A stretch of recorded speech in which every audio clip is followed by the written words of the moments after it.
नमस्कार मित्रों, मैं हूं रविकांत चतुर्वेदी और आप मुझे देख रहे हैं वृक्ष आइडिया के इस मंच पे। बहुत बहुत स्वागत है आप लोगों का।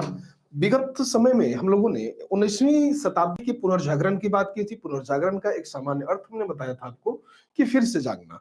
फिर इसमें हम लोगों ने पुनर्जागरण के कारणों को समझा था कि पुनर्जागरण के क्या क्या कारण थे, जिसमें हम लोगों ने पता किया कि भारत की सामाजिक और धार्मिक स्थिति, ईसाई धर्म का प्रचार प्रसार, प्राच्यवादियों का प्रभाव, ये तमाम बातें थी जो उभर कर आ रही थी। और जिसमें हम लोगों ने देखा था कि अंग्रेजी शिक्षा और पाश्चात्य जो विचारधारा है उसका भी धीरे धीरे डेवलपमेंट हो रहा था, उसका भी कहीं ना कहीं उस विचारधारा का भी प्रभाव हमारे ऊपर पड़ रहा था। और यहां से राष्ट्रीय मूवमेंट को भी फिर बाद में बल मिला, क्योंकि हमारे पास जो भी घटित हुआ हमने अपनी पिछली गलतियों से सीखा है हमेशा। ठीक है, आज भी हम अपनी गलतियों से सीखते आए हैं। जब हम नहीं सीखने के मूड में थे तो हमेशा गुलाम बनते गए, आज हम सीखने के मूड में हैं तो आज हम फ्री हैं पूरी तरीके से।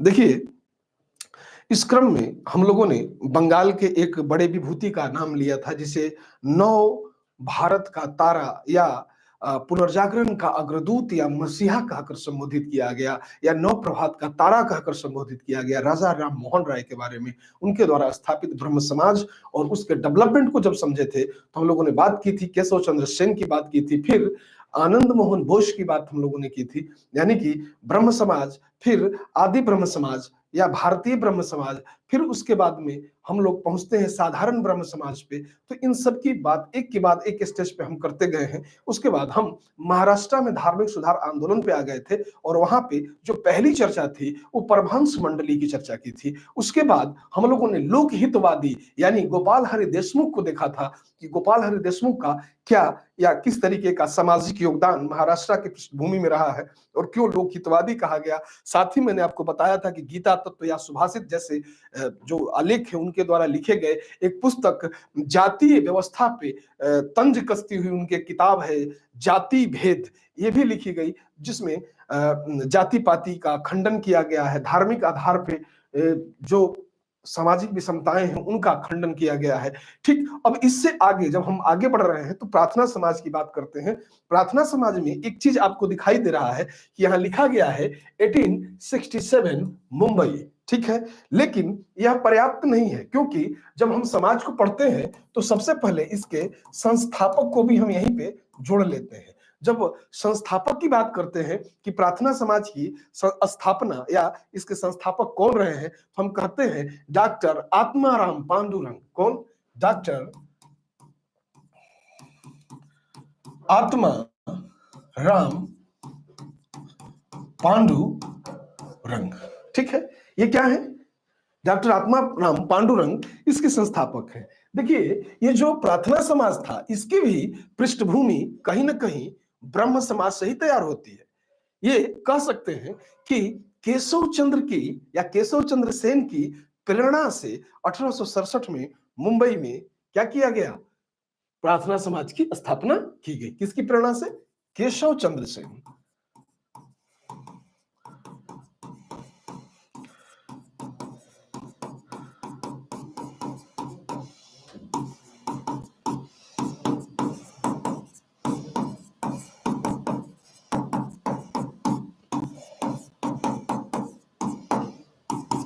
की गई। ठीक है, दूसरी चीज हम जानते हैं कि बंबई में जो प्रार्थना समाज बना, इसकी स्थापना जो आत्माराम पांडुरंग के द्वारा की गई, यह 1869 में, यानी कि 67 से जब 69 की यात्रा होती है तो 1869 में इस समाज से एक व्यक्ति और जुड़ जाता है जो भारतीय राष्ट्रीय जो सामाजिक या धार्मिक जो बदलाव की जो प्रवृत्ति चल रही थी उस प्रवृत्ति को और उसने तेज कर दिया। उस व्यक्ति का नाम था महादेव गोविंद रानाडे।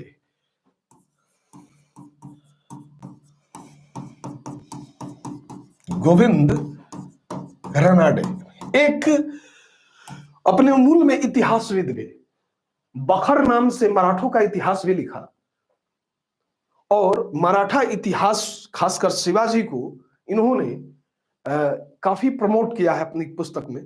और उसमें इन्होंने बताने का प्रयास किया है कि क्या थी हिंदू पदशाही की अवधारणा। ये वही महादेव गोविंद रानडे हैं जो 1869 में आत्माराम पांडुरंग से जुड़कर प्रार्थना समाज से ये जुड़ते हैं या उसके सदस्य कहलाते हैं। ठीक, इस समाज को जो प्रसिद्धि दिलाने का श्रेय था, जहां से फेम मिला, वो फेम भी इन्हीं की देन थी। किसकी? महादेव गोविंद रानडे की। इनके कारण ही इस समाज में या इस समाज को काफी प्रसिद्धि मिलती है। ठीक, इनका जो एक गहरा विश्वास है, चूंकि हमने कहा कि केशव चंद्र सेन की प्रेरणा से, किसकी प्रेरणा से? केशव चंद्र सेन की प्रेरणा से इस समाज की स्थापना किसके द्वारा की गई? आत्माराम पांडुरंग। और हम जानते हैं कि ब्रह्म समाज की जब नींव पड़ी थी तो उसने मूर्ति पूजा का विरोध किया था और एकेश्वरवाद की संकल्पना पे बल दिया था। यानी कि एकेश्वरवाद के ये क्या है? कट्टर हिमायती हैं, यानी कि महादेव गोविंद रानडे। इनके कारण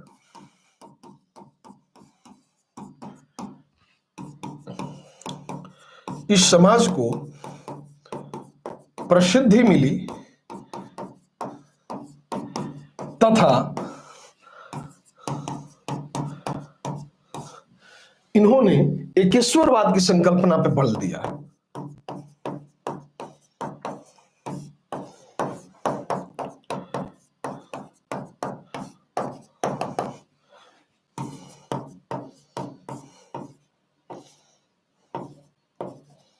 दृढ़ विश्वास, इनका एकेश्वरवाद की संकल्पना में इनका क्या है? दृढ़ विश्वास है। यानी कि ये एकेश्वरवाद की संकल्पना के प्रेरक के रूप में क्या होते हैं? दिखाई पड़ते हैं। दूसरी चीज, अभी इससे हम आगे बढ़ते हैं तो कुछ एक चीजें और नजर आएंगी। इन्होंने हिंदू धर्म में व्याप्त भ्रष्टाचार के विरुद्ध क्या किया? आवाज भी उठाई कि हिंदू धर्म में जो तमाम तरीके का जो कुरीतियां, जो भ्रष्टाचार व्याप्त है, उसको क्या करना चाहिए? हमें समाप्त कर देना चाहिए। इसके लिए वो क्या करते हैं? वो वह भी करते हुए नजर आते हैं। ठीक, इस क्रम में प्रार्थना समाज में सामाजिक सुधारों की दिशा में इन्होंने महत्वपूर्ण कार्य किया और इन्होंने कुछ चीजों पर बल दिया जिसे हटाने का प्रयास किया जाए। जैसे इन्होंने कहा कि समाप्त होना चाहिए भारत से बाल विवाह। क्या? बाल विवाह। ठीक, बाल विवाह पे प्रहार करते हुए नजर आएंगे। ये पर्दा प्रथा और बहु विवाह, बहु विवाह, पर्दा प्रथा, ठीक, पर्दा प्रथा, बाल विवाह, बहु विवाह और इसके साथ ही साथ जाति व्यवस्था के विरोधी, जाति व्यवस्था के विरोधी कौन रहा है? महादेव गोविंद रानडे। ठीक, इनका यह दौर दिखाई पड़ता है। ठीक, कहते हैं कि महादेव गोविंद रानडे कौन है? अगर इनको एक सामान्य तरीके से अगर आप देखें तो आप पाएंगे कि भारत में ये भिन्न भिन्न व्यवस्थाओं के क्या हैं? परिचायक के रूप में नजर आ रहे हैं। यानी कि हम कह सकते हैं कि जो महादेव गोविंद रानडे हैं,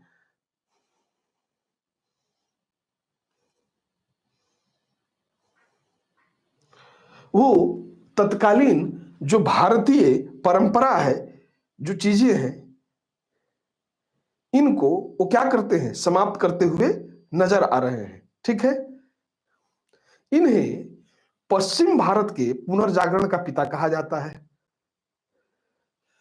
ठीक, इनके साथ एक चीज जुड़ी हुई है कि पश्चिम भारत के पुनर्जागरण के पिता, और रानडे को गुरु समझा जाता है गोपाल कृष्ण गोखले का, और गोपाल कृष्ण गोखले हैं गांधी के गुरु। ध्यान रखिएगा, गुरु शिष्य की परंपरा हमेशा से भारतीय राजनीति में रही है। तो पश्चिम भारत के पुनर्जागरण का पिता होने का श्रेय साथ ही रानडे को कहते हैं किसका गुरु? तो हमने कहा इन्हें गोपाल कृष्ण गोखले, गोपाल कृष्ण गोखले तथा बीजी तिलक, बीजी तिलक मतलब बाल गंगाधर तिलक, इन दोनों लोगों के गुरु के रूप में देखा जाता है। लेकिन एक बात थोड़ा संशय वाली है बीजी तिलक को लेकर, लेकिन गोपाल कृष्ण गोखले को ये गुरु थे, और गोपाल कृष्ण गोखले किसके गुरु हैं? तो महात्मा गांधी के गुरु हैं। ठीक, ये चीज तो हम समझते हैं। ठीक, अब इसके आगे हम बढ़ रहे हैं, इससे आगे की चीजों को समझ लेते हैं। ठीक, अब इनके साथ यह था कि इन्होंने पर्दा प्रथा, बाल विवाह, बहु विवाह, जाति व्यवस्था क्या करते हैं, ये विरोध करते नजर आते हैं। रनाडे ने शिक्षा के प्रसार के लिए 1884 में एक विद्यालय खोला था।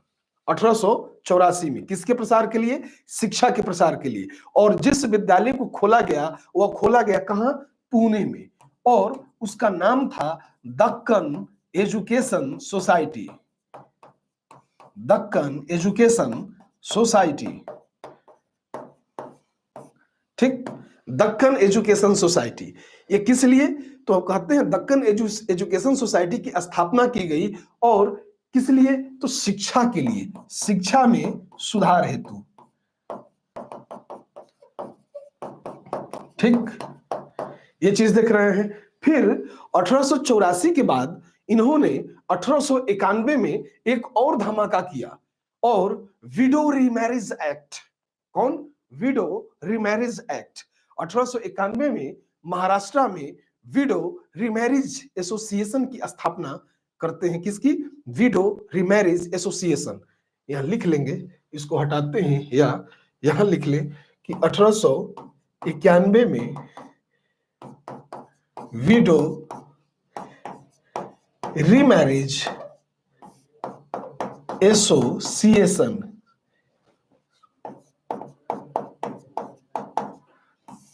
विडो रीमैरिज एसोसिएशन की स्थापना किसके द्वारा? महादेव गोविंद रानाडे के द्वारा। पंडिता रमाबाई जो रानाडे की सहयोगी हैं, साथ हैं, पंडिता रमाबाई से इनका विवाह भी है, तो उनके मदद से, यानी कि पंडिता रमाबाई ने एक आर्य महिला कॉलेज की स्थापना की थी, या आर्य महिला समाज की स्थापना की। तो लिखते हैं कि महाराष्ट्र की एक प्रतिभाशाली महिला पंडिता रमाबाई ने इनके सहयोग से एक, यानी कि उसमें गोविंद रानाडे का भी हाथ था, उसमें उन्होंने एक आर्य महिला समाज की स्थापना की थी। किसकी? आर्य महिला समाज।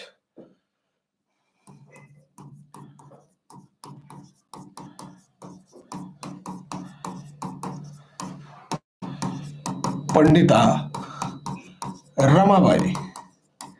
ठीक, दूसरी चीज, प्रार्थना समाज के अनुयायियों ने विधवा आश्रम, छुआछूत उद्धार, रात्रि पाठशाला आदि समाज सेवी संस्थाओं की स्थापना की। अब उसमें महादेव गोविंद रानाडे, चूंकि हमने कहा कि पर्दा प्रथा, बाल विवाह, बहु विवाह, जाति व्यवस्था के क्या है? धुर विरोधी है। उसके साथ ही साथ उन्होंने उस पे सुधार पे बल दिया, और उन्होंने विधवा स्त्रियों के लिए विधवा आश्रम की स्थापना की। साथ ही छुआछूत उद्धार, यानी जो भारत में उस समय की एक बड़ी समस्या थी, अनटचबिलिटी 19वीं शताब्दी की, तो हम पाते हैं कि 19वीं शताब्दी में अनटचबिलिटी पे प्रहार करते हुए छुआछूत उद्धार की स्थापना करते हैं। साथ ही लोगों को पढ़ने लिखने के लिए इन्होंने रात्रि पाठशालाओं का भी क्या किया? आयोजन किया। साथ ही हम पाते हैं कि 1899 ईस्वी में एक इनके अन्य सहयोगी हैं जिनका नाम है डीके कर्वे। डीके कर्वे का सहयोग इनको प्राप्त होता है, और पुणे में उनके द्वारा विडो होम की स्थापना की गई। किसकी स्थापना की गई? विडो होम की स्थापना की गई, और विधवाओं को डॉक्टर, अध्यापक, नर्स आदि कार्यों में क्या किया गया? प्रशिक्षित किया गया। यानी कि विधवाओं को डॉक्टर के ओहदे पे बैठाना, उन्हें प्रशिक्षित करना, नर्स बना देना, अध्यापिका बना देना, इस तरीके से उनको विधवाओं के लिए, मतलब नर्स, डॉक्टर या अध्यापक के रूप में उनके जीवन को परिणित करके उनके जीवन में नई खुशहाली बहाल करने का भी प्रयास इन लोगों के द्वारा किया गया। ठीक है, तो हम कह रहे हैं कि प्रार्थना समाज आत्माराम पांडुरंग के द्वारा 1867 मुंबई में, 1869 में एक सदस्य जोड़ता है महादेव गोविंद रनाडे, जिसने प्रहार किया पर्दा प्रथा, बाल विवाह, बहु विवाह और जाति प्रथा। और इसी व्यक्ति के समय में हम पाते हैं कि इस समाज को अत्यधिक प्रसिद्धि मिलती है और इसने बल दिया एकेश्वरवाद की संकल्पना पे। इनका दृढ़ विश्वास है और इस क्रम में हम पाते हैं कि इन्होंने 1891 में विडो रीमैरिज एसोसिएशन, क्या है यहां थोड़ा सा कम दिख रहा होगा, तो 1891 में विडो रीमैरिज एसोसिएशन की स्थापना करते हैं। साथ ही 1884 में इनके सहयोग से पुणे में दक्कन एजुकेशन सोसाइटी की स्थापना की गई शिक्षा के लिए। साथ ही एक महिला है उस समय की बुद्धिजीवी सुधारवादी महिला पंडिता रमाबाई, उनके सहयोग से आर्य महिला समाज की स्थापना की जाती है। और बात यही नहीं रुकती है, हमने कहा कि एक अन्य व्यक्ति हैं डीके कर्वे, डीके कर्वे के सहयोग से 1899 में इन्होंने पूना में विडो होम की भी स्थापना की थी। ठीक है, विडो होम, विडो होम किसके सहयोग से? डी के कर्वे। ठीक, और कब की गई? हमने कहा 1899। ठीक है, विडो होम की स्थापना की गई उसके सहयोग से। ठीक, अब इनके साथ एक अन्य तथ्य जुड़ता है कि महादेव गोविंद रनाडे ने 1906 ईस्वी में बंबई में सहयोग दिया कि एक भारतीय महिला विश्वविद्यालय की स्थापना की जाए। ठीक, इनका भी हाथ है उसमें, महादेव गोविंद रनाडे का भी। लिख लीजिएगा 1906 में मुंबई में इंडियन वुमेन्स यूनिवर्सिटी, भारतीय महिला विश्वविद्यालय की स्थापना। ठीक, भारतीय महिला विश्वविद्यालय की स्थापना कब? 1906।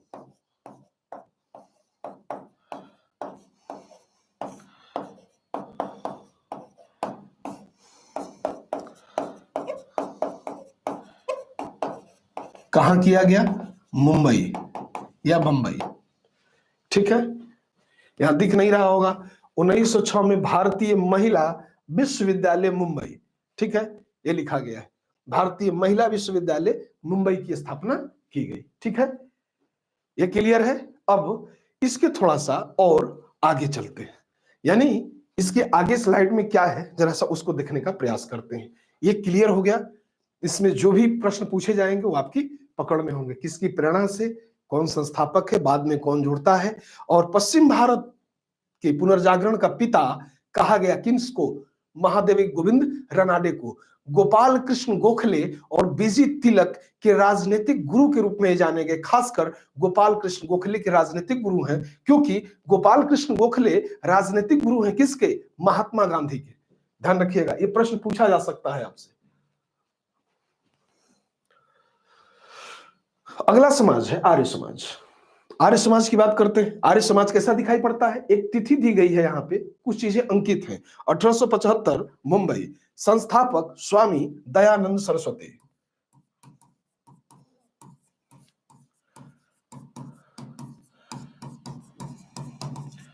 सरस्वती, बचपन का नाम इनका है मूल शंकर। जब छोटे थे तो इनको लोग मूल शंकर कहकर क्या करते थे? संबोधित किया करते थे।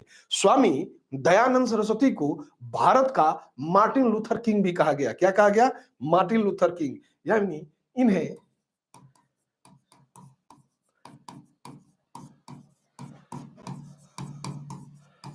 मार्टिन लूथर किंग भी कहा गया। ठीक है, इन्हें भारत का मार्टिन लूथर किंग भी कहा गया है। ठीक, फिर हम अभी इनके जरा निजी जीवन को जरा सा टटोल लेते हैं, इनके सिद्धांतों को टटोल लेते हैं। लाइक जैसे हम लोगों ने राजा राम मोहन राय के लिए किया, लाइक जैसे हम लोगों ने अभी प्रार्थना समाज के संस्थापक जो एमजी रनाडे थे उनके बारे में जो हम लोगों ने थोड़ा सा किया, इनके बारे में भी थोड़ा सा वर्क करना जरूरी है। मूल शंकर यानी दयानंद सरस्वती, कहते हैं इनका जन्म 1824 में हुआ। ठीक, कब हुआ? 1824 में हुआ। ये एक जगह है गुजरात में, मोरवी जिला। कौन? मोरवी। मोरवी जिला ये जगह पड़ता है कहां? गुजरात में। इनका जन्म गुजरात के मोरवी जिला में हुआ था। ठीक। मूल शंकर की 21 वर्ष की अवस्था में हम पाते हैं, 21 वर्ष के हुए थे लगभग। ये घटना है 1845 की। 21 वर्ष की अवस्था में मूल शंकर ने अपना घर छोड़ दिया, अपने घर से भाग निकले। जब घर से भागे तो स्वामी पूर्णानंद ने 1848 में इनको एक नया नाम दे दिया। जब ये घर से भागे, कब? 1845 में। घर से भागते हैं, 3 वर्षों तक इधर उधर भटकते रहते हैं, अपना तमाम तरीके के ज्ञान में, चीजों में, सामाजिक समस्याओं से उद्वेलित हैं। और वहां पर हम पा रहे हैं कि 1848 में उन्हें यानी दयानंद सरस्वती को स्वामी पूर्णानंद के द्वारा एक नाम दिया गया।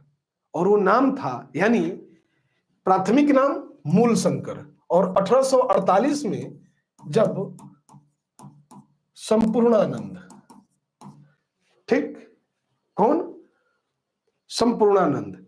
तो संपूर्णानंद के आगे ये सम हटा दीजिएगा तो हो जाएगा इनके गुरु का नाम पूर्णानंद।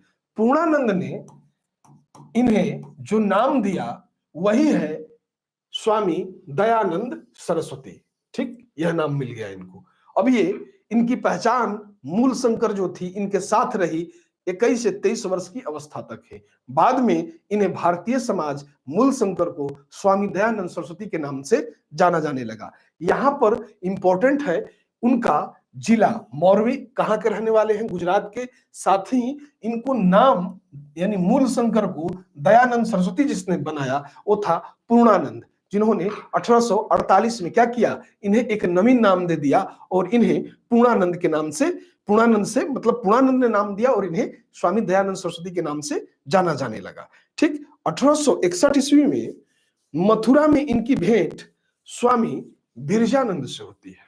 किससे? स्वामी बिरजानंद से। दयानंद सरस्वती बिरजानंद के प्रिय शिष्य बन गए। ठीक। तो लिखेंगे कि 1861 ईस्वी में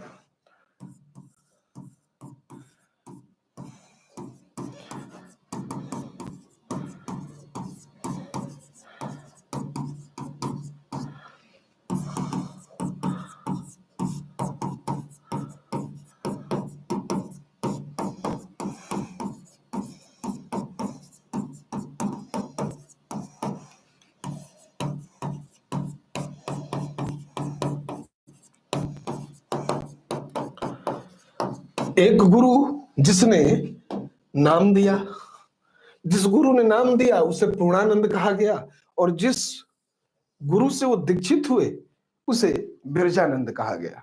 ठीक। यानी कि जब ये बिरजानंद के संपर्क में आए तो दयानंद सरस्वती इनके शिष्य ही बन गए। जब ये शिष्य बन गए तो इन्होंने अब वो करना शुरू किया जो इनके गुरु की आज्ञा थी। इन्होंने अपने गुरु के, या कहिए इन्होंने अपने गुरु से एक प्रतिज्ञा की। प्रतिज्ञा क्या थी? किस गुरु से? तो स्वामी बिरजानंद से। क्या? एक प्रतिज्ञा करते हैं और प्रतिज्ञा करते हैं कि मैं पूरे भारत में हिंदू धर्म और संस्कृति की पुनः प्रतिस्थापित करूंगा। मैं पूरे भारत में हिंदू धर्म और संस्कृति को प्रतिस्थापित करूंगा या प्रतिष्ठित करूंगा। ठीक। 1863 ईस्वी में अपने धर्म का प्रचार प्रसार करने के लिए वो आगरा पहुंचते हैं। कब? तो हमने कहा 1863 में। गुरु के सम्मुख क्या किया? शपथ ले लिया। क्या? कि हिंदू धर्म का जो हिंदू धर्म और जो संस्कृति है उसको पुनः प्रतिष्ठित करने का प्रयास करूंगा या प्रतिष्ठित करूंगा। तो उस क्रम में वो धर्म प्रचार करना शुरू करते हैं और इस क्रम में 1863 ईस्वी में वो कहां पहुंचते हैं? आगरा पहुंचते हैं। और 1863 में उन्होंने आगरा में पाखंड खंडनी पताका को क्या किया? फहराया। 1863 में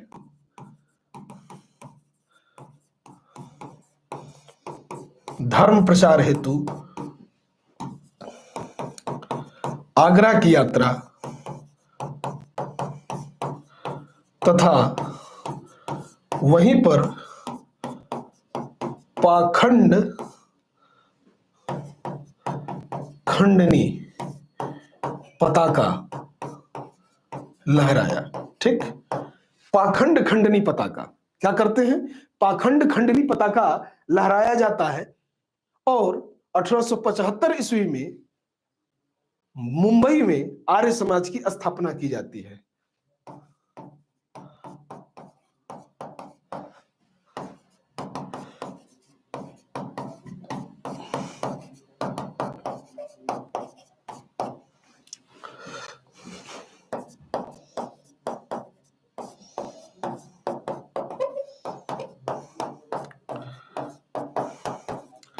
स्थापना की गई। ठीक है, दूसरी चीज, जब 1875 में मुंबई में आर्य समाज की स्थापना हो गई तो यहीं पर इनके मन में विचार आया 1877 में कि मुंबई के अलावा एक ऐसा जगह और हो जहां पे आर्य समाज का मुख्यालय बनाया जाए। और 1877 में आर्य समाज का एक अन्य मुख्यालय बनाया गया और उस मुख्यालय का जो जगह था वह था लाहौर। लाहौर यानी कि अब दो मुख्यालय हो गए, 75 में मुंबई, 77 में लाहौर। किसका? आर्य समाज का। यानी कि यहां लिखा गया है 63 में धर्म प्रचार हेतु आगरा की यात्रा, वहीं पाखंड खंडनी पताका लहराया तथा 1875 में मुंबई में। यहां कट गया है, ध्यान रखिएगा, ये लिखा गया है आर्य समाज, आर्य। ठीक है, यह आर्य समाज की स्थापना होती है और आर्य समाज की स्थापना की गई। उसके बाद 1877 में मुंबई के साथ साथ लाहौर में भी आर्य समाज की शाखा क्या की गई? स्थापित की गई। ठीक, इसका हम लोग ध्यान रखेंगे, काफी इंपॉर्टेंट है। दूसरी चीज, अब जब आर्य समाज जब बन गया तो इसकी लोकप्रियता धीरे धीरे बढ़ने लगी। इसकी लोकप्रियता पंजाब, पश्चिमी उत्तर प्रदेश में सर्वाधिक लोकप्रिय। कहां कहां? पंजाब तथा पश्चिमी उत्तर प्रदेश। पश्चिमी उत्तर प्रदेश में सर्वाधिक लोकप्रिय।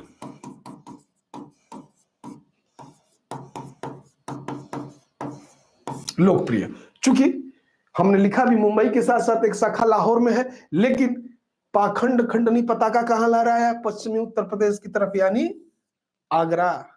ठीक, तो हम कह रहे हैं पंजाब तथा पश्चिमी उत्तर प्रदेश में सर्वाधिक लोकप्रिय। ठीक, दूसरी चीज, इन्होंने एक नारा दे दिया, वेदों की ओर लौटो। ये वेदों को बहुत शुद्ध मानते हैं, कहते हैं कि वेद अपौरुषेय है, वो किसी पुरुष के द्वारा नहीं लिखे गए हैं। वैदिक समाज की कल्पना करते हैं, वैदिक समाज की तरफ या वेदों की तरफ लौटने की बात करते हैं। ठीक है, वेदों की तरफ लौटने का मतलब है कि वेदों को, ये कहते हैं कि वेदों का जो बाद में जो व्याख्या की गई है, जो विद्वानों के द्वारा, कुछ विद्वानों ने इसकी व्याख्या की है, वो अपने फायदे के लिए किया गया है।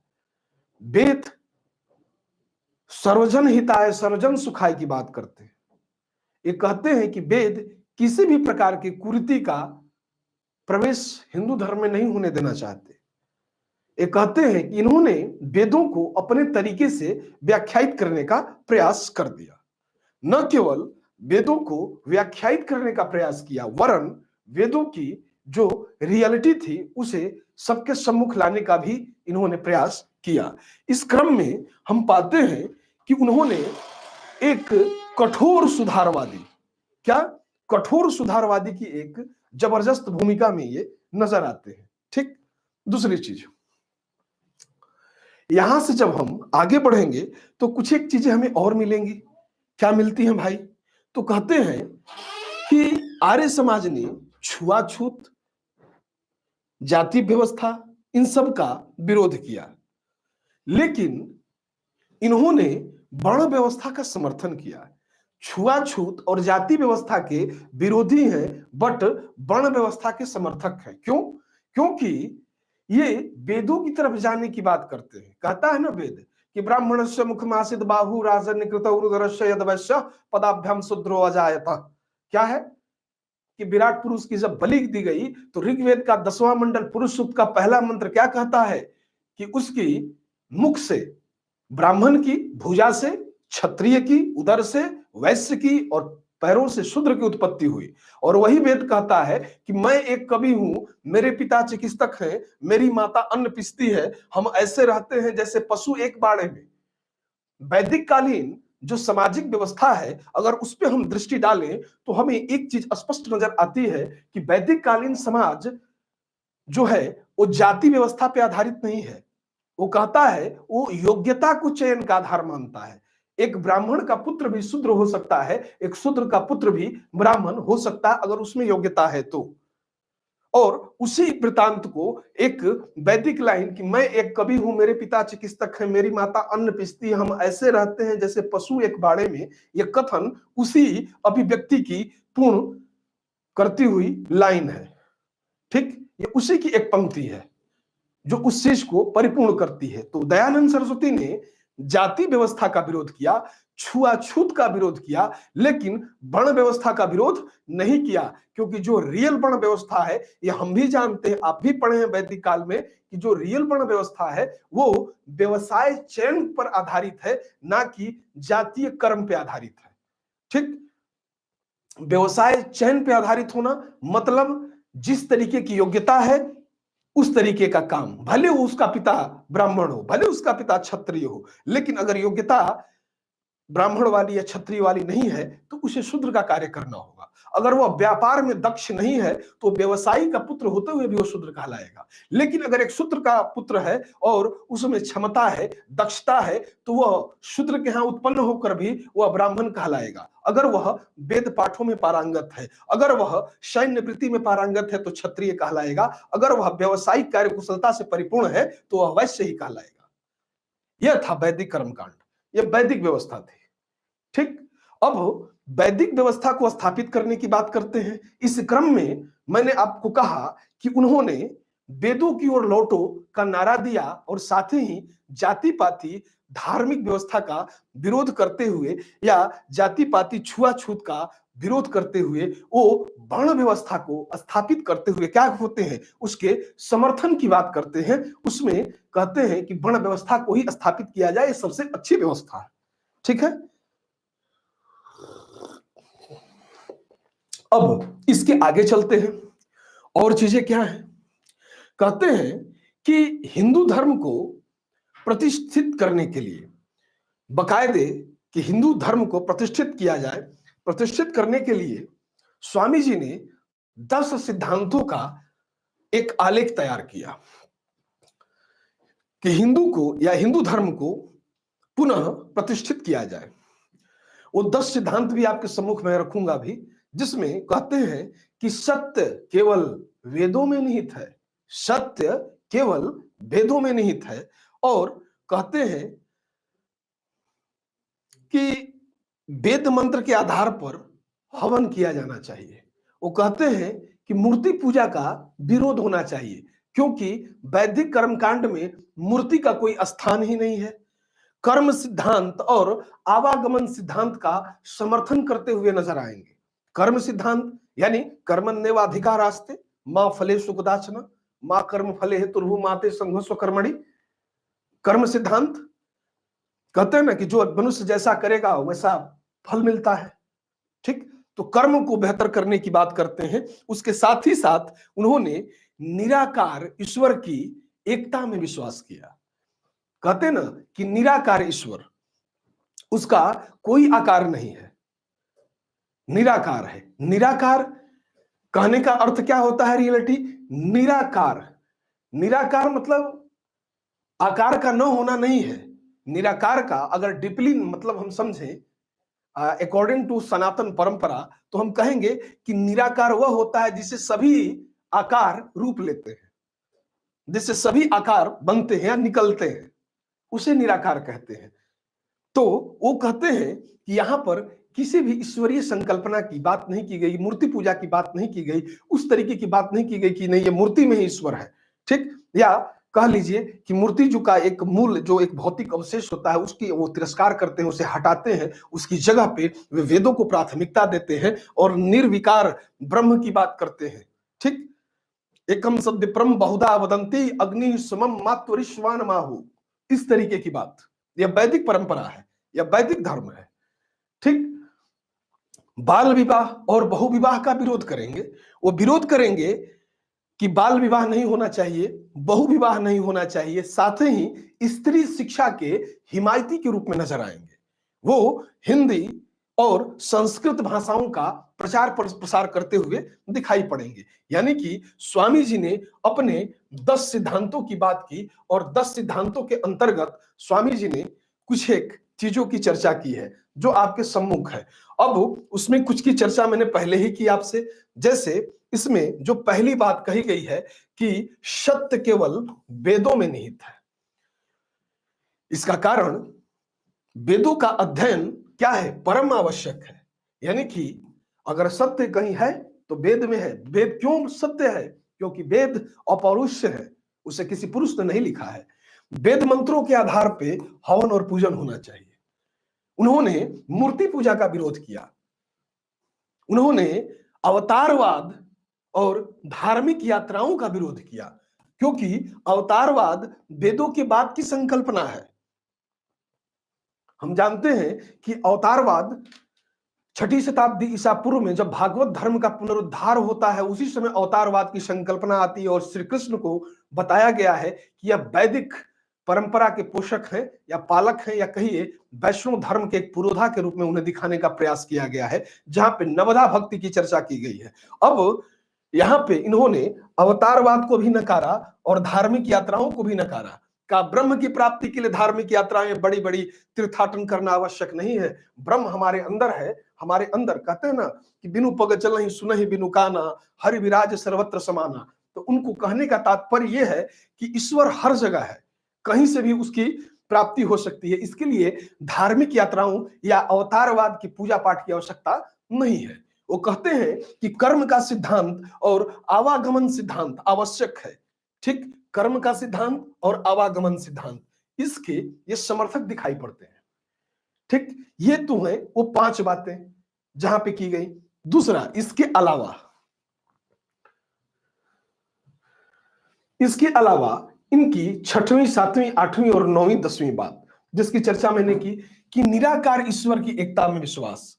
ठीक, एकम सद विप्रम बहुधा वदंती अग्नि सोमम मात्व ऋष्वान माहु। फिर स्त्री शिक्षा में विश्वास, स्त्री शिक्षा के हिमायती, विशेष परिस्थितियों में विधवा विवाह की स्वीकृति। ठीक, वो कहते हैं कि विशेष परिस्थितियों में विधवा विवाह को स्वीकृति दी जानी चाहिए। कैसे? अब मान लीजिए कि कोई स्त्री है और उसने समान उम्र का पुरुष पाया, 2-4 साल बड़ा छोटा चलता है, उसको भी हम लोग समान ही मानेंगे, और एक मृत्यु प्राप्त होता है। आजकल एक आध साल बाद हो जाता है, 2 साल बाद हो जाता है, वो तो चल जाता है फिर भी। लेकिन उन विधवाओं का क्या जिनका विवाह बहु विवाह प्रथा के अंतर्गत किया गया और एक 12, 8 या 9 साल की कन्या का विवाह एक अधिक उम्र के अधेड़ उम्र के व्यक्ति से की गई, जिसकी एज 45, 50 या 60 वर्ष है। उसका जीवन सामान्यतः जब तक समाप्त होता, जब तक वो अपनी यौवनावस्था में आती, तब तक वो अपनी वृद्धावस्था को प्राप्त होकर काल के गाल में समा जाता है। एक सबसे बड़ा कारण है। दूसरी चीज है कि हम पाते हैं कि बहुतायता मात्रा में जो विधवा थी वो कैसी थी, वो कम उम्र की कन्याएं हुआ करती थी। यानी कि ये उसकी स्वीकृति देते हैं। ठीक, जिसकी उम्र अभी कम है और विधवा हो चुकी है, ठीक, उसकी स्वीकृति। बाल विवाह और बहु विवाह का विरोध। जब विधवा विवाह की स्वीकृति उन्होंने दी तो उसका आधार भी बाल विवाह और बहु विवाह को ही बनाया और कहा कि इन दोनों का विरोध होना चाहिए। ये वो कारण है जो एक बड़े कारण को जन्म देता है। यानी यह वो चीज है, बाल विवाह या बहु विवाह, जो विधवा विवाह तक ले जा रहा है, यानी विधवा की विवाह की सोची जा रही है। और ये तब हो रहा है जब वो सती होने से बच जा रही है। ठीक, तत्कालीन परिस्थिति को उस परिवेश में जाके समझे जाने की आवश्यकता है। साथ ही हिंदी, संस्कृत भाषा का ये क्या करते हैं, प्रचार प्रसार भी करते हुए नजर आते हैं। ये 10 सिद्धांत थे स्वामी जी के, जिन्होंने इस सिद्धांतों पे बल दिया। ठीक, अंग्रेजों ने ब्रह्म समाज और आर्य समाज को काफी प्रोत्साहन दिया था। क्यों? क्योंकि ये अपने अंदर व्याप्त कुरीतियों पे अधिक बल दे रहे थे। आर्य समाज या ब्रह्म समाज ने कोई ऐसा ही मुद्दा रहा हो, राजनीतिक मुद्दा, जिसपे उन्होंने विचार प्रकट किया। अधिकांश इनके विचार जो मिलेंगे सामाजिक और धार्मिक सुधार को लेकर थे। जो हिंदू धर्म में व्याप्त बुराइयां थी उनको मिटाने को लेकर थे, उनकी समाप्ति की ओर दिखाई पड़ते हैं। अंग्रेजों का हम पाते हैं कि ब्रह्म समाज के प्रति, आर्य समाज के प्रति एक प्रोत्साहन की भावना थी। लेकिन इसी समय स्वामी दयानंद सरस्वती यानी कि मूल शंकर की मुलाकात लॉर्ड नॉर्थ ब्रुक से होती है। जब लॉर्ड नॉर्थ ब्रुक से स्वामी दयानंद सरस्वती की मुलाकात हुई तो लॉर्ड नॉर्थ ब्रुक का नजरिया या दृष्टिकोण आर्य समाज के प्रति बदल गया, क्योंकि वो जानता था कि ये भारतीय लोग अपने धार्मिक और सामाजिक सुधार की बात कर रहे हैं। आपको बता दूं कि आप जिस महानुभाव के बारे में भी आप मुझसे जानकारी प्राप्त कर रहे हैं, वह पहला व्यक्ति था जिसने स्वदेश और स्वदेशी की बात की थी। यह पहला व्यक्ति था जिसने कहा था कि हिंदी पूरे भारत की राष्ट्रभाषा होनी चाहिए।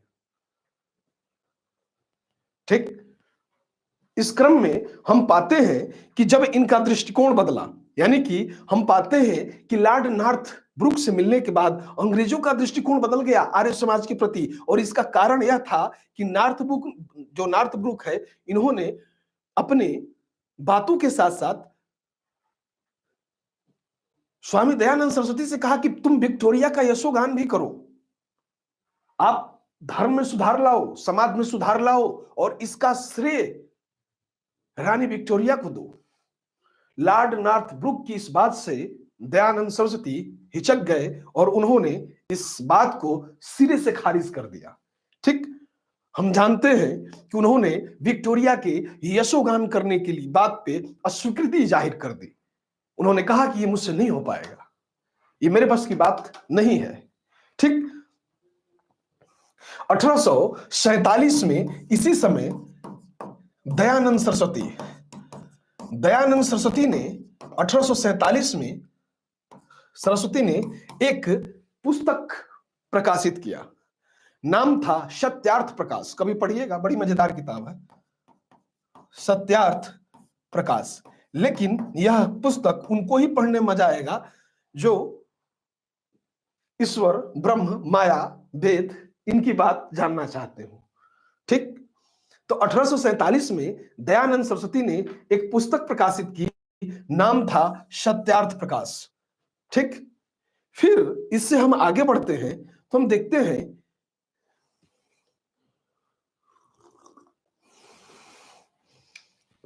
कि ये जो सत्यार्थ प्रकाश लिखी गई, ये क्यों लिखी गई? यह कोई संस्कृत की पुस्तक नहीं है, हिंदी भाषा में लिखा गया है। और केशव चंद्र सेन की प्रेरणा से, हमने कहा था कि ब्रह्म समाज को भले ही राजा राम मोहन राय ने स्थापित किया हो, लेकिन ब्रह्म समाज की जो मान्यताएं थी, जो सिद्धांत थे, उनको दूर दूर तक फैलाने का कार्य केशव चंद्र सेन ने किया था। और केशव चंद्र सेन का प्रभाव उस समय के जो भी बड़े संगठन और जो संगठन करता थे उनके ऊपर था, उनके मानसिक स्थिति में था, क्योंकि वह व्यक्ति से प्रभावित है। कौन? स्वामी दयानंद सरस्वती। और उसी व्यक्ति से प्रभावित होकर उन्होंने हिंदी भाषा में सत्यार्थ प्रकाश की रचना की थी। ठीक, यह वो दौर था जब ईसाई मशीनरियां भारत में आ चुकी थीं, पूर्व से इस्लाम की मौजूदगी थी और हिंदू बहुतायत संख्या में अपने धर्म को छोड़कर दूसरे धर्मों में दीक्षित हो रहे थे। दयानंद सरस्वती ने इस चीज को समझा और भारतीय समाज में जो धर्म परिवर्तन से भारतीय समाज को बचाने के लिए इन्होंने एक आंदोलन छेड़ा और उसको नाम दिया शुद्धि आंदोलन। क्या? शुद्धि आंदोलन। एक नाम दिया उन्होंने, शुद्धि आंदोलन।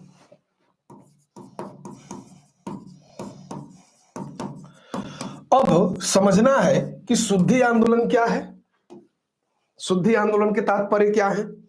तो हमने कहा आपसे कि शुद्धि आंदोलन का मतलब यह है कि भारतीय समाज को धर्म परिवर्तन से बचाना। पहला उद्देश्य, भारतीय समाज को धर्म परिवर्तन बचाना। क्या करना है? भारतीय समाज को धर्म परिवर्तन से बचाना है। और जो लोग दूसरे धर्म में दीक्षित हो गए हैं उन्हें पुनः हिंदू धर्म में यानी घर वापसी कराना भी। आज जो घर वापसी हो रही है, आप देख रहे हैं कि 2014 से जो सरकार गठित हुई है और जो भारी मात्रा में ईसाई से लोग हिंदू बन रहे हैं, मुस्लिम से लोग हिंदू बन रहे हैं, उसके पीछे यही आंदोलन कार्य कर रहा है। और आज भी लोगों को पुनः हिंदू धर्म में दीक्षित करने का कार्य शुद्धि आंदोलन के तहत आर्य समाज के द्वारा ही किया जाता है। ठीक है, ये बात क्लियर। दूसरी चीज, अब हमने देखा कि इन्होंने एक वेद भाष्य और वेद भाष्य भूमिका एक किताब लिखा, सत्यार्थ प्रकाश, हिंदी में केशव चंद्र सेन से प्रभावित होकर। लेकिन अन्य दो अन्य पुस्तकें लिखते हैं। अब दो अन्य पुस्तकें इन्होंने लिखी, तो एक जो प्रथम पुस्तक थी उसको इन्होंने नाम दिया वेद भाष्य और दूसरे को नाम दिया वेद भाष्य भूमिका। वेद भाष्य और दूसरी पुस्तक का नाम था वेद भाष्य भूमिका। ये दूसरी पुस्तक थी और ये दोनों ही पुस्तक दयानंद सरस्वती के द्वारा लिखी गई। ये सिद्धांत अलग है, उनको अलग लिखना है, इनको ये अलग फैक्ट आ रहे हैं। ठीक है, शुद्धि आंदोलन, भारतीय समाज को धर्म परिवर्तन से बचाना, साथ ही जो लोग हिंदू धर्म से ईसाई या मुस्लिम या अन्य धर्मों में दीक्षित हो गए हैं उन्हें पुनः घर वापसी कराना भी इसका उद्देश्य। दूसरा उद्देश्य भी लिख लीजिएगा। ठीक है, अब इससे आगे बढ़ते हैं। हमने कहा कि स्वामी दयानंद सरस्वती पहले व्यक्ति थे जिन्होंने स्वराज शब्द का प्रयोग किया।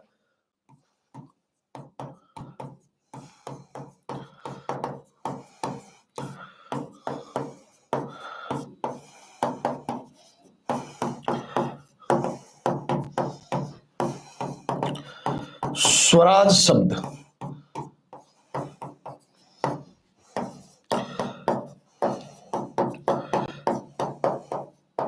ठीक है।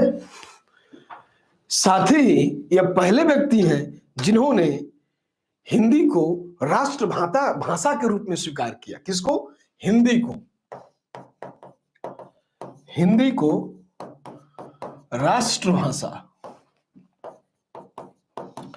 राष्ट्रभाषा के रूप में स्वीकार किया।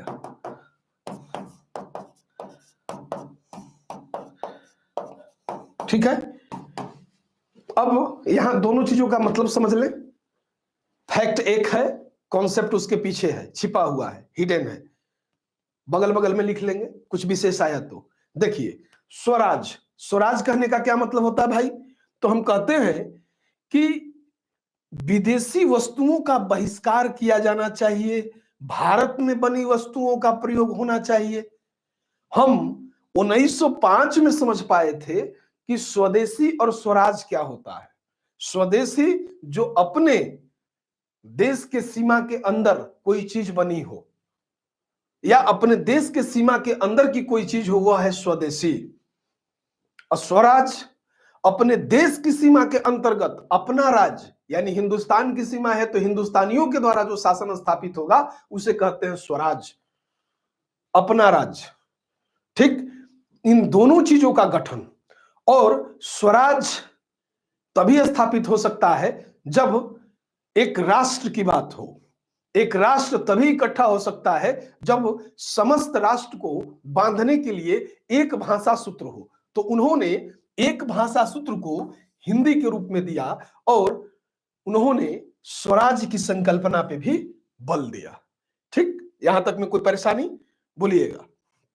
दूसरी चीज, अब यहां से जब हम आगे बढ़ते हैं तो हम पाते हैं कि स्वामी जी के द्वारा न केवल वेद की बात की गई बल्कि गोरक्षा की भी बात की गई इन्होंने 1882 में एक समिति गठित किया, नाम था गोरक्षा समिति। 1882 में गोरक्षा समिति। अब नाम से ही जाहिर है इस समिति क्या काम करती होगी। गोरक्षा समिति है, 1882 में बन रही है, तो इस समिति का काम क्या था? गो की रक्षा करना। यानी हम जानते हैं कि यह वैदिक परंपरा के पोषक हैं और वैदिक व्यवस्था में गाय को अघन्या कहा गया है। अघन्या यानी कि न मारने योग्य। ये तत्कालीन बदलते हुए समाज को देख रहे थे और उस समाज की कुरीतियों से भारतीय और भारत को दोनों को बचाना चाहते थे। इसलिए उन्होंने वैदिक परंपरा के सभी आयामों पे बल देने का प्रयास किया। इस क्रम में हम पाते हैं कि वेदों की सबसे पूज्य चीज, जो कि आर्यों के विनिमय का माध्यम है, जो आर्यों के स्टेटस सिंबल के रूप में है, उस गौ को यहां पुनः सम्मान दिया गया और उस गाय के लिए एक गो रक्षा समिति का गठन किया गया। ठीक, चूंकि हिंदू धर्म में गाय क्या है? मातृतुल्य उपमा दी गई है उसे, एक माता के समान उपमा दी गई है उसे। जिस तरीके से एक माँ अपने बच्चे को पालने के लिए क्या कराती है? दुग्धपान। उसी तरीके से हम गौ का दुग्धपान करते हैं। वो भी क्या है? एक माँ ही है। ठीक, जो आपके रोज की आवश्यकता को क्या कर रही हो? पूरा कर रही है आहार के रूप में। ठीक, अब हम पाते हैं कि जो दिया जलता है उसके बुझने का भी एक समय होता है। 30 मई अजमेर राजस्थान, 30 अक्टूबर, मई नहीं 30 अक्टूबर 1883 को अजमेर में स्वामी जी की मृत्यु हो गई। स्वामी जी की मृत्यु होती है कहां? अजमेर में। कब? 30 अक्टूबर, 30 अक्टूबर को 1883 में अजमेर में स्वामी जी की मृत्यु, यानी दयानंद सरस्वती की मृत्यु हो जाती है 30 अक्टूबर 1883 को।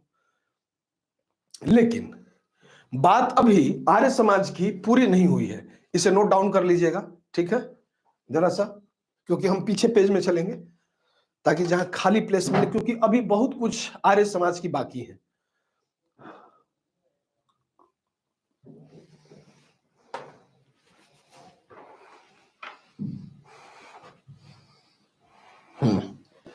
यहीं पे आ जाते हैं दयानंद सरस्वती जी पे, ठीक है। पीछे उनके सिद्धांत थे, उसको आपको करा दिया गया, बता दिया गया। अब उनकी यानी कि शिक्षा के क्षेत्र में आर्य समाज का जो योगदान था उसको भी हमें देखना होगा। यानी कि शिक्षा के क्षेत्र में आर्य समाज का जो योगदान था वो काफी उल्लेखनीय रहा। स्वामी जी ने भारत के पिछड़ेपन का जो कारण माना, कहा कि भारत गुलाम हुआ है या गुलाम होता रहा है, इसके पीछे का जो सबसे बड़ा कारण है वो भारतीयों की अज्ञानता है। ज्ञानवान न होना ही भारत की गुलामी का कारण है। तो भारत के पिछड़ेपन का कारण,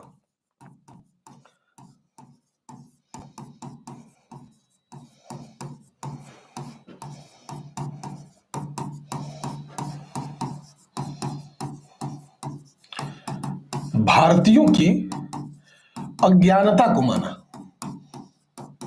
किसको माना? भारतीयों की अज्ञानता को। ठीक, अब इस अज्ञानता के अंधकार को दूर करने के लिए ज्ञान के प्रकाश की आवश्यकता थी, और ज्ञान का प्रकाश किसी विद्यालय, किसी इंस्टीट्यूट, किसी संस्थान से शुरू होता है। ठीक, हम पाते हैं कि स्वामी जी की मृत्यु के बाद आर्य समाज में शिक्षा को अंग्रेजी और हिंदी भाषा अपनाए जाने पर थोड़ा मतभेद भी हुआ कि शिक्षा का माध्यम हिंदी रखा जाए कि अंग्रेजी रखा जाए। हम जानते हैं ये कि लाला हंसराज, जो कि अंग्रेजी शिक्षा के उस समय आर्य समाज से ही जुड़े थे, लाला हंसराज स्वामी दयानंद सरस्वती के शिष्य हैं लाला हंसराज, और उन्होंने कहा कि स्वामी जी के विचारों को अभिव्यक्ति देने के लिए अंग्रेजी भाषा भी आवश्यक है। इसलिए उन्होंने स्वामी जी की मृत्यु के बाद लाला हंसराज ने अंग्रेजी शिक्षा का प्रबल समर्थन किया और उन्होंने 1886 में लाहौर में एक स्कूल की स्थापना की। नाम था DAV, दयानंद एंग्लो वैदिक कॉलेज।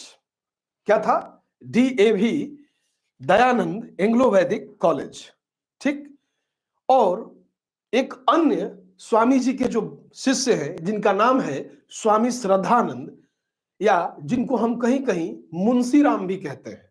स्वामी श्रद्धानंद या मुंशीराम ने 1902 में शिक्षा का माध्यम हिंदी को माना, और इसलिए उन्होंने 1902 में हरिद्वार के पास एक गुरुकुल कांगड़ी की स्थापना की।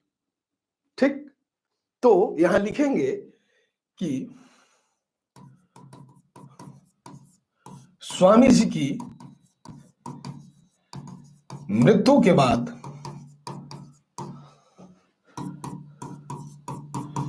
शिक्षा माध्यम को लेकर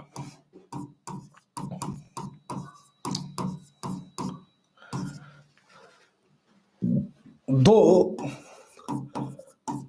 आर्य समाजी व्यक्तित्व में मतभेद। ठीक। मतभेद हो गया। जो पहला व्यक्ति है उसको हमने कहा, उसका नाम है लाला हंसराज। यह व्यक्ति अंग्रेजी शिक्षा का हिमायती है, अंग्रेजी शिक्षा। और इसके लिए इसने स्थापित किया क्या? लाहौर में एक कॉलेज, नाम था DAV, दयानंद एंग्लो वैदिक कॉलेज। DAV का फुल फॉर्म है दयानंद एंग्लो वैदिक कॉलेज। आज देखेंगे कि हिंदुस्तान के जितने भी कॉलेज हों, दुनिया जितने भी शहर हैं, वहां जितने भी कॉलेज हैं, इनको भी आप बहुत आराम से ढूंढ सकते हैं। आज इसका विस्तार ये है। ठीक। DAV। ठीक। अब दूसरी चीज क्या है? तो हमने कहा कि स्वामी श्रद्धानंद, एक अन्य इनके अनुयायी हैं स्वामी श्रद्धानंद। भैया अगर कहीं स्वामी श्रद्धानंद न मिले तो वहां पे एक चीज दिया होगा मुंशीराम, तो मुंशीराम पे हम लोग चले जाएंगे। अगल बगल के आसपास के एरिया का कई नाम है मुंशीराम, देखते होंगे। मुंशीराम हिंदी में शिक्षा के हिमायती। किसके? हिंदी शिक्षा। और इसके लिए हम पा रहे हैं कि जहां उन्होंने लाहौर को चुना, मुंशीराम ने शिक्षा के लिए हरिद्वार को चुना। किसको? हरिद्वार। और हरिद्वार में एक विद्यालय स्थापित किया गया और उसको नाम दिया गया गुरुकुल कांगड़ी। क्या नाम दिया गया? गुरुकुल कांगड़ी। ठीक है। ये गुरुकुल कांगड़ी या कांगड़ी में स्थापित, कहिए हरिद्वार के निकट है ना कांगड़ी, एक जगह है, तो गुरुकुल कांगड़ी वहीं स्थापित किया गया। बाद में यह गुरुकुल कांगड़ी या गुरुकुल विश्वविद्यालय के रूप में तब्दील हो गया, जिसकी नींव बाद में रखी गई। 1907 में लंदन टाइम्स की ओर से भारत के उथल पुथल जांच करने के लिए एक व्यक्ति आता है, नाम था वैलेंटाइन सिरोल।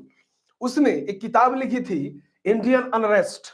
उसमें भारतीय अशांति के लिए एक व्यक्ति को करार दिया और उस व्यक्ति का नाम था बीजी तिलक, बाल गंगाधर तिलक, की भारतीय अशांति का जनक है।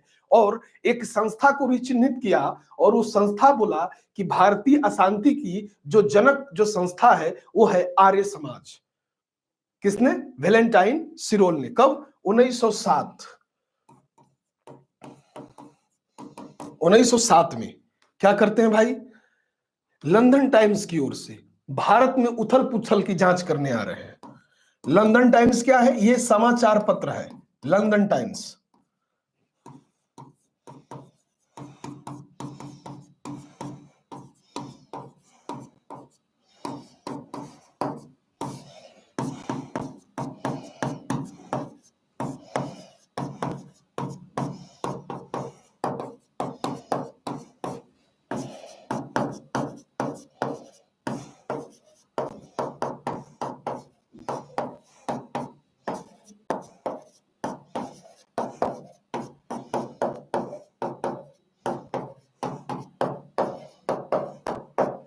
किसको माना? लंदन टाइम्स की ओर से वैलेंटाइन सिरोल आए और इन्होंने भारतीय शांति का जनक संस्था के रूप में आर्य समाज को और व्यक्ति के रूप में पूछेगा तो बाल गंगाधर तिलक को। सिरोल पर इतना नाराज हुए बीजी तिलक कि केस मुकदमा करने के लिए लंदन पहुंच गए थे, क्योंकि बीजी तिलक एक बड़े ही अलग तरीके के आदमी। बाल गंगाधर तिलक कहते हैं ना, स्वराज मेरा जन्म सिद्ध अधिकार है और मैं इसे लेके रहूंगा। तो वो बात गीता रहस्य के लेखक, संस्कृत के एक उद्भट विद्वान, जिनको कहता है एक अंग्रेज गवर्नर की, एक संस्कृत के विद्वान के रूप में मेरी रुचि या गहरी रुचि बीजी तिलक में है। ठीक, अभी आएंगे प्राच्य शिक्षा पे तो वहां बात करेंगे। ठीक है, तो संस्था के रूप में आर्य समाज, व्यक्ति के रूप में अशांति का जनक तो बीजी तिलक। दोनों मिलेगा टर्म, घबराना नहीं है, दोनों से दोनों बात आपके सम्मुख है। ठीक, अब इससे आगे बढ़ते हैं और रामकृष्ण मिशन नव हिंदूवाद की तरफ बढ़ते हैं कि नव या वेदांत सोसाइटी की बात करेंगे बाद में, पहले नव हिंदूवाद, खासकर रामकृष्ण मिशन के साथ उनका एक कहते हैं तूफानी साधु जिसकी चर्चा कर लेते हैं, स्वामी विवेकानंद की। ठीक है, कैसे हैं, क्या है, अपने मूल में कैसे दिखाई पड़ रहे हैं आंदोलन को लेकर। दयानंद सरस्वती में जो भी बातें थी आपके सम्मुख है, मुझे आशा नहीं विश्वास है कि आपको समझ में आ गई होगी। चलते हैं इससे आगे।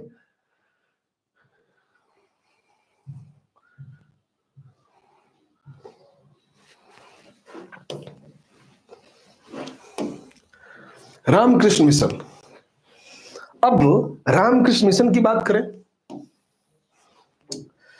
देखिए कहते हैं कि रामकृष्ण मिशन की स्थापना 1897 में हुई। संस्थापक अगर इसकी बात करें तो हम कहेंगे तूफानी साधु। तूफानी साधु या भ्रमण करने वाला साधु या विश्व भ्रमण का साधु, कई नाम मिलते हैं उनके लिए, तमाम लोगों ने उनको अलग अलग उपमाओं में दिया, लेकिन नाम था नरेंद्र दत्त और बाद में बने स्वामी विवेकानंद। स्वामी विवेकानंद, ठीक है, संस्थापक है। अब रामकृष्ण मिशन की स्थापना 1897 में हुई, तो ये कहां हुई? सवाल तो ये भी है कि कहां हुई। तो हम कहते हैं कि 1897 में इसकी स्थापना कलकत्ता में हुई। कलकत्ता में एक जगह है बारानगर, बारानगर में की गई थी। कहां? कलकत्ता के बारानगर। ठीक, कहां की गई? बारानगर में। ठीक, तत्पश्चात हम पाते हैं कि इसकी एक अन्य शाखा को भी स्थापित किया गया। ठीक, बेल्लूर में। ठीक, कहां? बेल्लूर में। बेल्लूर में भी इसको स्थापित किया गया। ठीक है, स्वामी विवेकानंद। ठीक, अब ये तो थी रामकृष्ण मिशन। जब तक हम विवेकानंद को नहीं समझेंगे, रामकृष्ण मिशन को क्या समझ पाएंगे? ये थोड़ा सा असंभव जैसा लगता है। ठीक है, कि क्या उसको समझा जा सकता है उसके बिना? कदापि नहीं। ठीक, तो सबसे पहले हमें स्वामी विवेकानंद को समझना होगा। ये चीज हो गई, आते हैं इस पर, थोड़ा लेट होके आएंगे। स्वामी विवेकानंद, ठीक, 1862 से 1902 एक तिथि अंकित की गई है। ठीक, पहली चीज, बचपन का नाम। बचपन का नाम नरेंद्र दत्त। पूरा नाम नरेंद्रनाथ दत्त। ठीक, गुरु का नाम रामकृष्ण परमहंस।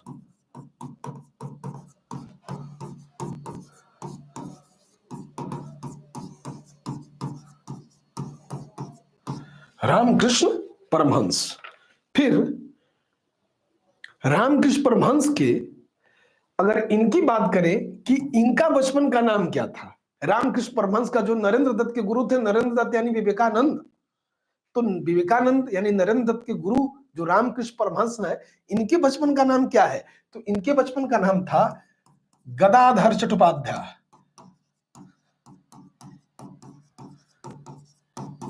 गदाधर चट्टोपाध्याय। ये इनके गुरु थे। ठीक, ये कलकत्ता में कहते हैं कि रामकृष्ण परमहंस जो थे, एक कलकत्ता में एक तारकेश्वर काली मंदिर है, उसी के पुजारी थे। इनको दक्षिणेश्वर संत की उपमा दी गई थी। क्या उपमा दी गई थी? दक्षिणेश्वर संत की उपमा दी गई थी। ठीक, इन्हीं के शिष्य थे नरेंद्रनाथ दत्त। ठीक, कहते हैं कि नरेंद्रनाथ दत्त ने 1893, एक वर्ष है 1893 ईस्वी में शिकागो, शिकागो ये कहां पड़ता है? अमेरिका में। शिकागो में विश्व धर्म सम्मेलन हुआ। क्या हुआ? विश्व धर्म सम्मेलन। विश्व धर्म सम्मेलन में इन्होंने हिस्सा लिया और यह विश्व धर्म सम्मेलन जो था, यह विश्व का प्रथम विश्व धर्म सम्मेलन था। इस सम्मेलन में उन्होंने हिस्सा लिया, लेकिन जब हिस्सा लेने जा रहे थे तो खेतड़ी के महाराज उनसे मिले। खेतड़ी के महाराज इनके कुशाग्र बुद्धि और धार्मिक जो सिद्धांत थे, जो इनके नव हिंदुवाद की जो संकल्पना थी, उससे खेतड़ी महाराज काफी प्रभावित थे। इन्होंने खेतड़ी के राजा के सुझाव पे अपना नाम नरेंद्र दत्त से त्याग कर स्वामी विवेकानंद रख लिया। क्या रख लिया? नरेंद्र दत्त के स्थान पे स्वामी विवेकानंद रख लिया। अमेरिका में शिकागो में धर्म सम्मेलन में इन्होंने भाषण दिया और पूरे विश्व में अपनी प्रसिद्धि बढ़ाई। जहां अमेरिकी लोग, यहां बड़े विद्वान थे, जहां अपने भाषण को लेडीज एंड जेंटलमैन कहकर संबोधित किए, वहीं पर इन्होंने इनका संबोधन माय ब्रदर एंड सिस्टर करके था, क्योंकि ये वसुधैव कुटुंबकम के जो परिकल्पना थी, उसी को कहीं ना कहीं अपने लाइन में चरितार्थ करते हुए नजर आते हैं।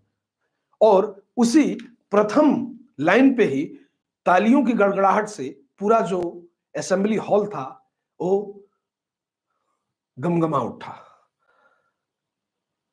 और जो इनको बोलने का शून्य पे जो समय दिया गया था, उस समय को बढ़ा दिया गया। इन्होंने इतना जोरदार भाषण दिया था शिकागो के धर्म सम्मेलन में कि वहां के पत्रकारों ने यह विचार प्रकट करना शुरू कर दिया कि जहां पर इस तरीके का पुजारी या इस तरीके का संत पाया जाता हो, उस देश में मिशनरी भेजना, धर्म प्रचार के लिए प्रचारक भेजना एक मूर्खता है। वहां पे पहली बार प्रकाश में आता है कि उस जगह पे धर्म प्रचारक क्या भेजना जहां पे इस तरीके का धार्मिक संत हो।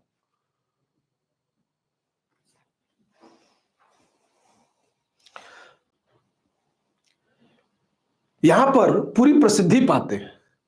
यहां विवेकानंद ने सभी धर्मों के एकता के विषय में बयान दिया। किसके विषय में? सभी धर्मों की एकता के विषय में।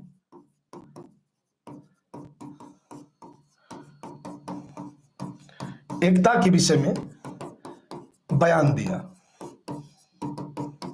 और क्या कहा? कहा जिस प्रकार सभी नदियां अपना अपना जल लेकर विभिन्न मार्गों से होते हुए, घूमते हुए अंततोगत्वा सागर में मिल जाती हैं, उसी तरीके से दुनिया के जितने भी धर्म हैं अलग अलग रास्तों से होकर वो क्या करते हैं? अंततोगत्वा ईश्वर में विलीन हो जाते हैं। यानी कि विवेकानंद ने कहा कि जिस प्रकार सभी धाराएं अपने जल को सागर में ले जाकर मिला देती हैं, उसी प्रकार मनुष्य के सारे धर्म ईश्वर की ओर ले जाते हैं। यानी कि जो रास्ता है वो अलग है, चलने का तरीका है वो अलग है, लेकिन सभी का लक्ष्य एक है। इस बात का जब उन्होंने समर्थन किया या बात कही, तब वहां के चिंतकों को लगा कि अरे ये तो बहुत बड़ी बात है। जिस देश में इस प्रकार का धर्मावलंबी पाया जाता हो, उस देश में धर्म सुधारक को भेजना कितनी बड़ी मूर्खता है। ठीक,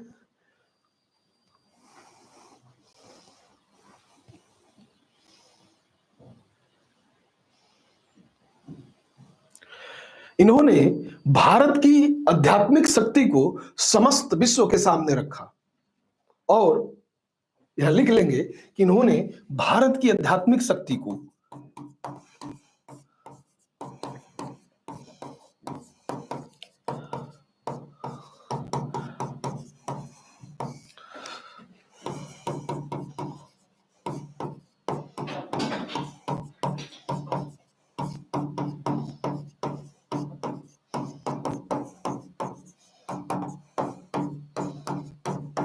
रखा, ठीक, तथा कहते हैं कि पूरे विश्व को इस क्षेत्र में भारत से कुछ न कुछ सीखने की आवश्यकता है।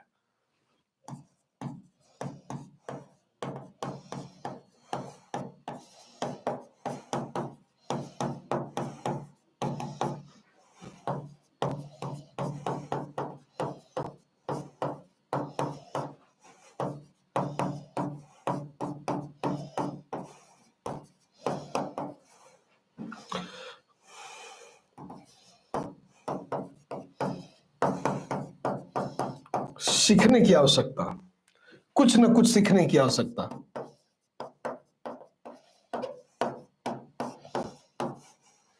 ठीक है,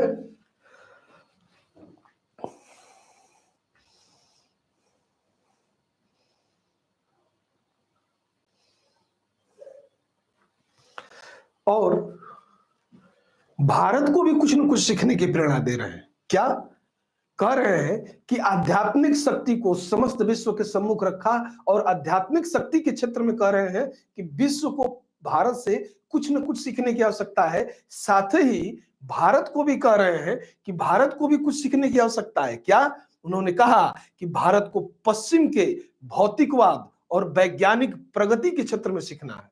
क्या तथा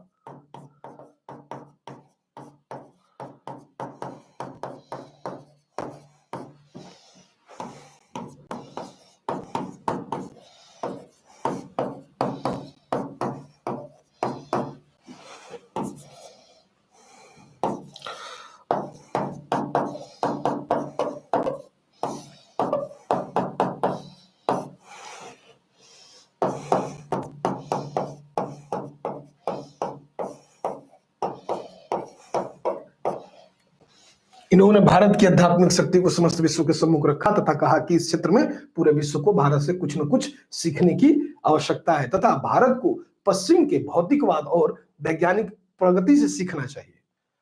ठीक है, ये भी बात कहते हैं। इनके प्रभावशाली भाषण से प्रभावित होकर एक न्यू हेराल्ड, वहां का कहते हैं ना न्यूयॉर्क हेराल्ड, एक समाचार पत्र है अमेरिका का, न्यूयॉर्क हेराल्ड ने लिखा कि विवेकानंद निश्चित रूप से विश्व धर्म संसद में सबसे प्रमुख व्यक्तित्व है। न्यूयॉर्क हेराल्ड ने कहा था, न्यूयॉर्क हेराल्ड कि धर्म संसद में विवेकानंद सबसे प्रमुख व्यक्ति हैं। यह न्यूयॉर्क हेराल्ड की लाइन थी, ठीक, नोट कर लीजिएगा। ठीक है, कि उसी ने कहा था कि विवेकानंद निश्चित रूप से विश्व धर्म संसद में सबसे प्रमुख व्यक्तित्व हैं। उसने लिखा कि उन्हें सुनकर हम यह अनुभव करते हैं कि इस विधा से संपन्न देश में ईसाई प्रचारक भेजना कितनी बड़ी मूर्खता है। ये किसकी लाइन है? न्यूयॉर्क हेराल्ड की लाइन है, ध्यान रखिएगा।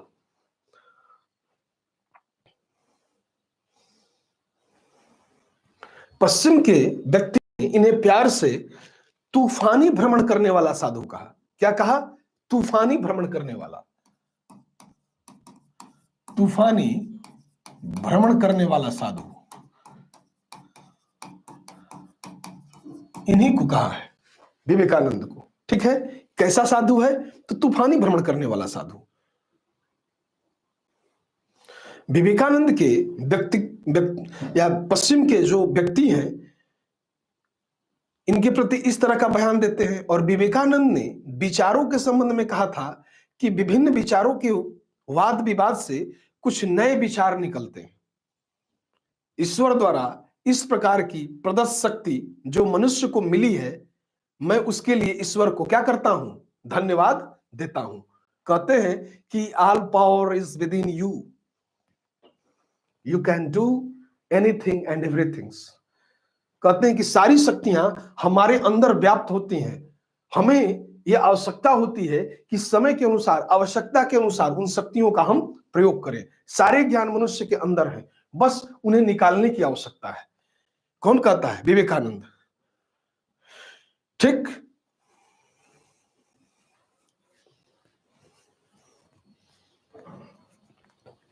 विवेकानंद ने मार्क्स से बहुत पहले यह भविष्यवाणी कर दी थी कि जो आने वाला विश्व का जो समय है वो सर्वहारा वर्ग का है।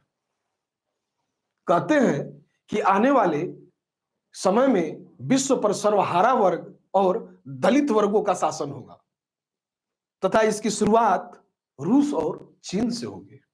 उन्होंने कहा था, किसने? विवेकानंद ने कहा था कि आने वाले समय में समस्त विश्व पर सर्वहारा वर्ग का शासन होगा या दलित वर्ग का शासन होगा और इसकी शुरुआत चीन और रूस से होगी। और ये बात सही भी हुई। फरवरी 1896 ईस्वी में इन्होंने न्यूयॉर्क में ही एक वेदांत सोसाइटी का गठन किया। और ये वेदांत सोसाइटी क्या करती थी जो न्यूयॉर्क में थी? तो हम जानते हैं कि न्यूयॉर्क स्थित जो वेदांत सोसाइटी थी उसका काम था भारतीय धर्म और दर्शन का प्रचार प्रसार करना। ठीक। तो लिख लेंगे 1896 में न्यूयॉर्क में वेदांत सोसाइटी की स्थापना।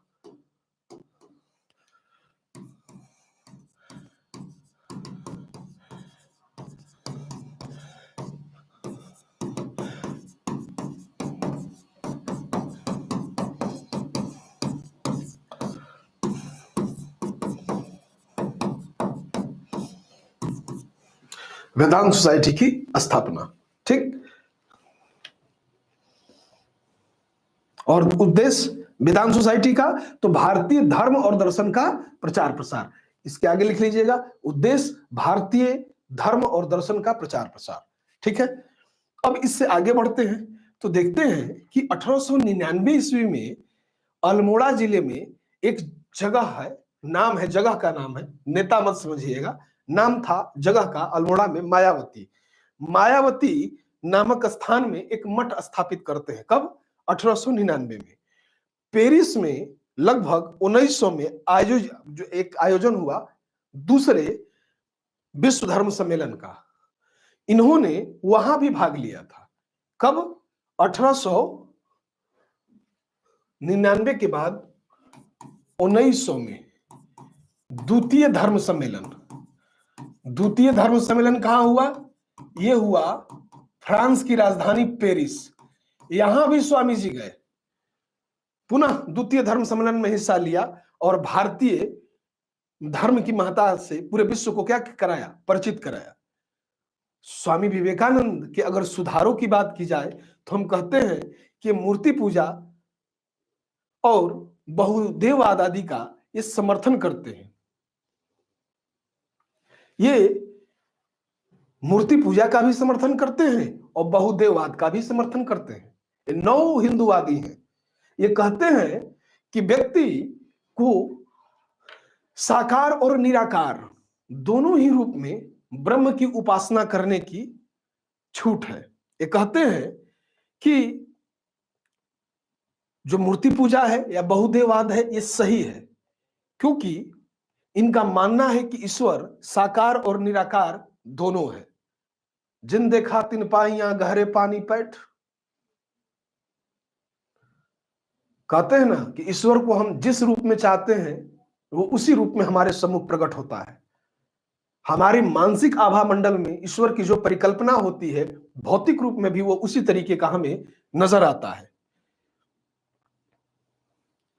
अब इन्हीं विभिन्न अनुभूतियों और प्रतीकों को ध्यान में रखते हुए हम कहते हैं कि 19वीं शताब्दी में जो नव हिंदू जागरण था उसके प्रणेता के रूप में स्वामी विवेकानंद थे। ठीक है। रामकृष्ण मिशन का जो मूल उद्देश्य था वह था दरिद्र नारायण की सेवा। ठीक। क्या? किसकी सेवा? दरिद्र नारायण की सेवा। विवेकानंद का मानना था कि मनुष्य की सेवा ईश्वर की सेवा है। वो कहते हैं कि अगर तुम्हारा देवता रसोई घर में होगा, खान पान में होगा, वस्त्र आभूषण में होगा तो तुम कभी भी शांत या बेहतर व्यक्ति नहीं बन पाओगे। तुम्हें अपने रसोई से, अपने बर्तन से जो छुआछूत की जो भावना है उससे अपने आप को बाहर निकालना होगा, और तुम्हें ध्यान देना होगा दरिद्र और चांडाल जनता पे। जो दरिद्र नारायण है, जो वो भोजन वस्त्र और आवास की असुविधा को झेल रहे हैं, उनकी सेवा में अपना समय लगाना होगा, तभी जाकर ईश्वर की प्राप्ति हो सकती है। ये बहुत ही यथार्थवादी विचारक हैं और बड़े दार्शनिकों में इनका स्थान है। और हमने कहा नव हिंदू जागरण के प्रणेता भी यही है, ध्यान रखिएगा। सुभाष चंद्र बोस स्वामी विवेकानंद को कहते हैं कि आधुनिक राष्ट्रीय आंदोलन का आध्यात्मिक पिता। नोट करिएगा ये पॉइंट, सुभाष चंद्र बोस के द्वारा कहा गया, स्वामी विवेकानंद को क्या कहा गया? आधुनिक राष्ट्रीय आंदोलन का आध्यात्मिक पिता। ठीक, ये कई बार पूछा गया है, प्रोएबल भी हो सकता है। ठीक है, क्वेश्चन की प्रवृत्ति कुछ भी हो सकती है। एक आयरिश महिला है जो इनके प्रभाव में काफी दिखाई पड़ती हैं, और वो आयरिश जो महिला थी,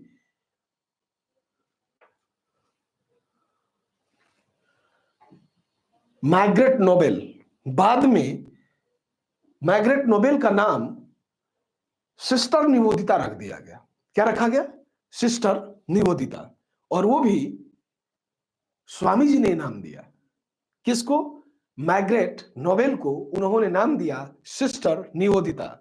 ये उसके नाम से प्रसिद्ध हुई। स्वामी जी के मरने के बाद भी सिस्टर निवेदिता ने स्वामी जी के विचारों का प्रचार प्रसार किया, उनके उपदेशों का प्रचार प्रसार किया।